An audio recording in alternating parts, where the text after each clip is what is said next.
এই দাদাই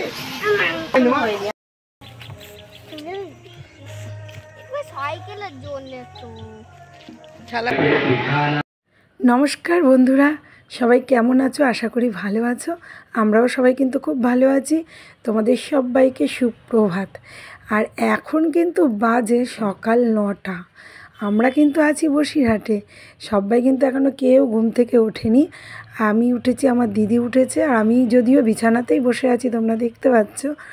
তো আর এই যে পাশের বাড়ির বাচ্চাটা তুলি, ও কিন্তু ভোর হতে না হতেই চলে আসে, জানো তো। আমরা ঘুমাচ্ছিলাম বলে দরজাটা বন্ধ ছিল, যেই দরজা খোলা হয়েছে আর কি, ও ঢুকেই বক বক শুরু করে দিয়েছে। এই যে সবাই মিলে দোকানে যাচ্ছি, আজকে কিন্তু আমাদের পিকনিক হবে, ঠিক আছে। তো এই যে টাকার ব্যাগ নিয়ে বেরিয়েছি, তো যাচ্ছি। পিকনিক করা মানে অনেক কিছু কেনাকাটা আছে, তো দোকানে যাচ্ছি। দেখো সবাই আসছে পেছনে, চলো। আমরা সবাই যেহেতু বসিরহাটে দিদির বাড়িতে এসেছি, তো ভাবলাম যে সবাই মিলে একটু পিকনিক করলে কেমন হয়। আর এটা কিন্তু ছিল 30শে ডিসেম্বর, যেহেতু আমরা 31স্টে বাড়ি চলে আসবো, তো তার জন্য আমরা এই দিনটাতে একটু ভাবলাম পিকনিক করা যাক সবাই মিলে। তো দোকানে চলে এসেছি টুকটাক জিনিসপত্র নিতে। দোকান করে আমরা জঙ্গলের মধ্যে দিয়ে ফিরছি। এটা হচ্ছে শর্টকাট রাস্তা, বুঝতে পেরেছো? তো তাড়াতাড়ি হবে, তার জন্য এখান দিয়ে ফিরছি।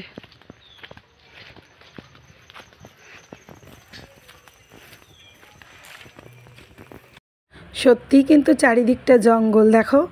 রাত হলে এখান থেকে কখনোই আসতাম না। তো যাই হোক, এই যে ঘরে ঢুকেছি। এবার আমি বলে গেছিলাম যে সকালে নতুন আতপ চালের ফেনা ভাত, আলু সেদ্ধ, ডিম সেদ্ধ এগুলো খাবো। তো দিদি সেটাই করছে। আর এদিকে সবাই বসে আছে। বৌদি তরকারি কাটাকাটি শুরু করে দিয়েছে, কেননা রান্না করতে আবার না হলে দেরি হয়ে যাবে। আর দিদি এই যে সকালের খাবারটা বানাচ্ছে। খেলবো না, তোমরা খেলো। আমাদের পুচকু আর এই যে তুলি খেলা করছে, দেখো। এই তো দেখো, তোমরা কি খেলা করছো? এই যে আমি ভিডিও করছি।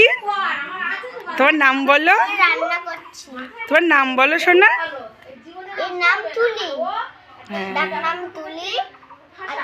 দেখো দুজনে কি সুন্দর রান্নাবাটি নিয়ে খেলছে।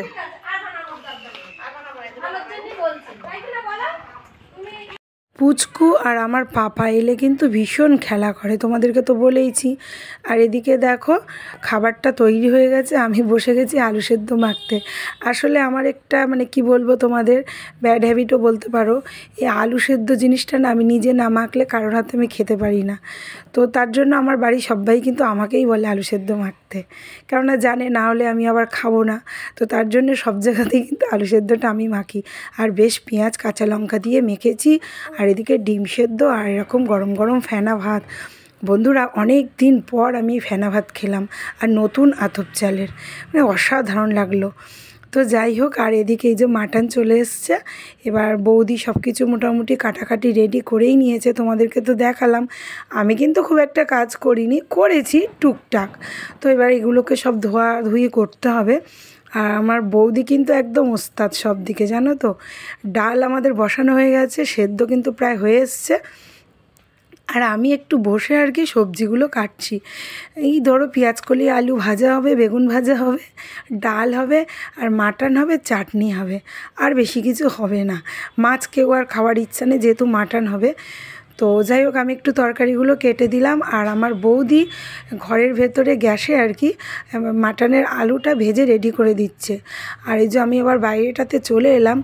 তবে বন্ধুরা, আজকে একটা স্পেশাল কিন্তু আমাদের কি বলবো জিনিস দেখানোর আছে। দেখো, এই যে আমার দাদা কাঠের উনুনে মাটন রান্না করছে। এই প্রথমবার মানে আমরা আমার দাদার হাতের রান্না খাবো। আসলে কি জানো তো, রান্নার ব্যাপারে না আমার দাদা খুব ভালো ডিরেকশান দেয়, জানো তো। তো আজকে সবাই ধরেছি, তুমি এত বলো, তোমার হাতে আজকে আমরা রান্না খাবো, সবাই আমরা জোগাড় করে দেবো। তো যাই হোক, সবাই মিলে কিন্তু জোগাড় করেও দিয়েছি। আর এই যে দাদা কাঠের উনুনে মাংস রান্না করতে বসে গেছে। আর বন্ধুরা, আমার দাদা মানে কি বলবো, সব দিক থেকে মোটামুটি এক্সপার্ট বলা যেতেই পারে। তো ইনি হলেন আমাদের বিয়ান, মানে আমার দিদির মেয়ে শাশুড়ি মা। তো আমার দাদা একটু হাতটা ব্যথা করছিল, বললেন যে দিন দাদা, আমিও একটু নাড়িয়ে দিই। তো যাই হোক, একটু সবাই মিলেই আর কি ওর মানে মাটনটা রান্না হলো। আর আমি এদিকে স্নান করে একটু শাড়ি পরলাম, আজকে ইচ্ছে হলো একটু শাড়ি পরতে। রান্না কিন্তু হয়ে গেছে বন্ধুরা, জানো তো অনেকটা তাড়াতাড়ি আমাদের রান্না কমপ্লিট হয়ে গেছে, যদিও এখনও খাওয়ার কেউ নেই। তো আমি একটু শাড়িটা পরে এদিক ওদিক চলে এলাম। আর এটা হলো দিদিদের বাড়ির পেছন দিকে পুকুর, তোমাদেরকে দেখালাম। এখানে দেখো সবাই বসে গল্প করছে, ফোন নিয়ে আছে। তো যাই হোক, এবার খাওয়া দাওয়া স্টার্ট হয়ে গেছে। পুচকুগুলোকে সব দেখো কি সুন্দর নিজে নিজে খাচ্ছে, আর কি সুন্দর কি মিষ্টি এরা, দেখো একবার।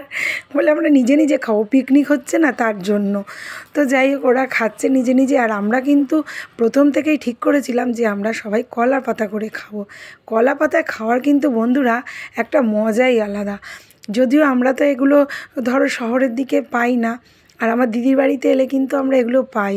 আর সবাই একসাথে এদিক ওদিক করে খেতে বসে পড়া হয়েছে। এই যে আমরাও সবাই কিন্তু এবার বসে পড়েছি, আর সবাই কিন্তু শাড়ি পরেছি। আমি বললাম চলো সবাই একটু শাড়ি পরা যাক, শাড়ি পরলে কিন্তু বেশ ভালোই লাগে, তাই না? আর আমার দাদা তো বসতে পারে না বাবু হয়ে, তার জন্য দাদাকে চেয়ার দেওয়া হয়েছে। আর আমরা দেখো সবাই কীভাবে বসেছি। খাওয়া দাওয়া কিন্তু দারুণ হয়েছে। আর বন্ধুরা, মাটন রান্নাটা জাস্ট অসাধারণ হয়েছে, তোমাদের কি বলবো। দাদার হাতে প্রথম রান্না খেলাম, খুব সুন্দর। এই যে খাওয়া দাওয়া করে এখানটাতে চলে এসেছি। আর এই জায়গাটাতে কিন্তু দিদিরা পাড়ার মোটামুটি সবাই রোদ পোয়ানোর জন্যে শীতকালে এখানটায় খাওয়া দাওয়া করে চলে আসে। জায়গাটা কিন্তু বন্ধুরা খুবই সুন্দর, তোমরা দেখো একবার। আর আমিও দিদির বাড়িতে এলে পরে আমিও এখানে চলে আসি।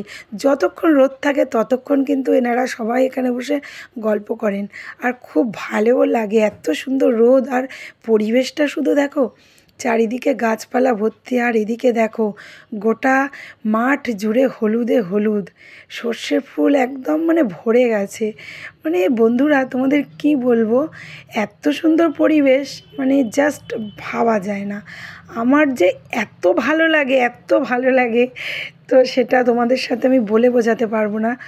আর একটু চলে গেলাম সর্ষে ক্ষেতের মধ্যে, ওই দিকটাতে কিন্তু আমার ভাইজি, আমার মেয়ে, ওরাও আছে। তো ভাইজি ভিডিও বানাচ্ছে, তো আমিও একটু ভাবলাম যে না চলো সর্ষে ক্ষেতে চলে যাই, গিয়ে আমিও একটু ভিডিও বানিয়ে নিই। সবাই এসছে কিন্তু। আর আমার গলার অবস্থাটা বন্ধুরা তোমরা বুঝতেই পারছো। আর এইটা হলো একটা পিকনিক স্পট, এটা আমার দিদির বাড়ির একবারেই পাশে। তো যাই হোক, এটা কিন্তু দেবু ব্যানার্জির পিকনিক স্পট নামে পরিচিত, নন্দীপাড়া, বসিরহাট নৈহাটি নন্দীপাড়াতে। তোমরা যদি পিকনিক করতে যাও এই জায়গাটাতে কিন্তু চলে যেতে পারো, অসাধারণ জায়গা। তোমাদেরকে একটু আমি দেখাচ্ছি, যদিও এখানে কিন্তু পিকনিক চলছিল, তবু ভাবলাম যে যাই একটু ভেতরটা দেখে আসি। আমি যদিও এর আগে দেখেছি, তো তোমাদের সাথে শেয়ার করার জন্যেই কিন্তু আমি আরও এখানটাতে ঢুকেছি। তো যাই হোক বন্ধুরা, ভিডিওটা এখানে শেষ করছি। আরও আছে সেকেন্ড পার্টে, আরও কিছু দেখাবো। তো চলো টাটা।